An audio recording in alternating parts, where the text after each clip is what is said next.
బేసికల్ యాక్చువల్గా విజయ్ దేవరకొండ ఏమన్నాడు, రెట్రోకి సంబంధించినటువంటి ఈవెంట్ అది. ఆ రోజు ఇద్దరు హీరోలు వస్తే ఆడియన్స్లో అదొక ఆనందం. ఫస్ట్ ఆఫ్ ఆల్ వాళ్ళు వచ్చిందే ఒక సెలబ్రేషన్కి, that is nothing but a pre release event. Cinema వాళ్ళందరూ వస్తారు, మా హీరో వస్తాడు, మా కోసం ఏదో 4 మాటలు మాట్లాడతాడు అన్న ఆనందంలో ఉన్నారు. నాట్ ఓన్లీ హీరోలు, ఆ డైరెక్టర్కి కూడా ఫ్యాన్స్ ఉన్నారు. అట్లా ఈవెన్ సుమ గారికి కూడా ఫ్యాన్స్ ఉన్నారు. ఇప్పుడు అక్కడికి వచ్చిన తర్వాత ట్రైలర్ చూపిగా అందరే ఓ అనేస్తారు. మన సూర్య గారు మాట్లాడిన అందరూ ఓ ఈ అంటారు, విజయ్ దేవరకొండ మాట్లాడిన అలాగే అంటారు. People are happy, excited. So ఇప్పుడు ఏమైంది, విజయ్ దేవరకొండకి అది ఎందుకో నచ్చలేదు.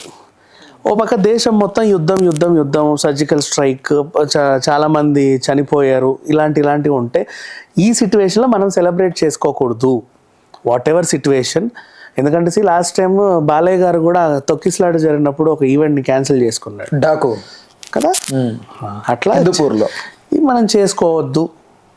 కానీ పర్లేదు, ఇప్పుడు నన్ను వీళ్ళు గెస్ట్గా పిలిచినప్పుడు ఇక్కడ దాకా వచ్చి మీరు ఇది చేసుకోకూడదు అంటే బాగోదు కదా. అట్లీస్ట్ వీళ్ళకి గుర్తు చేద్దాం.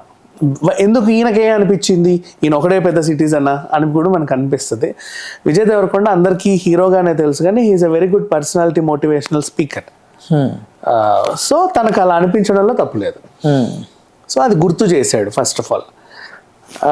తర్వాత సరే ఆ యుద్ధం గురించి గుర్తు చేస్తే అందరు కూడా అవును కదా కొంచెం దేశం. ఇప్పుడు ఈ కామెడీ సినిమా చూడడానికి వెళ్ళినా ఫస్ట్ జాతీయ గీతం వస్తే అందరం ఇలా అలర్ట్ అవుతాంగా, అట్లా వీళ్ళు కూడా కాసేపు ఆ సెలబ్రేషన్ మోడ్లో నుంచి బయటకు వచ్చి దేశం గురించి కనీసం 2 నిమిషాలు ఆలోచించారు. అంతవరకు సక్సెస్ అయ్యాడు. ఇంకా తర్వాత ఆ పాక్ నా కొడుకుల్ని అని స్టార్ట్ చేశాడు.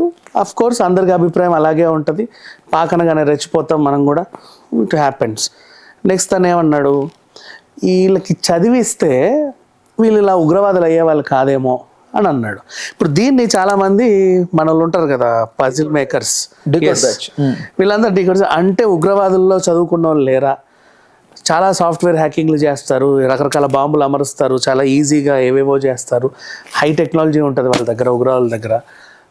మనకి అది కూడా ఏంటి గూఢచారి ఇలాంటి సినిమాలో చూపించారుగా, వాళ్ళని ఎప్పుడు పట్టుకోవడానికి వెళ్ళి ఏవో సిస్టమ్స్ అన్నీ ఏవేవో ఉంటాయి, వింతవన్నీ ఇట్లాంటివి ఉంటాయి. సో వాళ్ళు చాలా చదువుకున్న వాళ్ళు ఉంటారు, బీటెక్ చేసిన వాళ్ళు ఉంటారు అనేది వీళ్ళ అభిప్రాయం. ఇక్కడ ఏంటంటే చదివించడం అంటే ట్రిగ్నోమెట్రీ లేకపోతే జామెట్రీ లేకపోతే కెమిస్ట్రీ లేకపోతే ఫిజిక్స్ కాదు. యాక్చువల్గా ఈయన ఉద్దేశం చదివించడం అంటే విలువలు,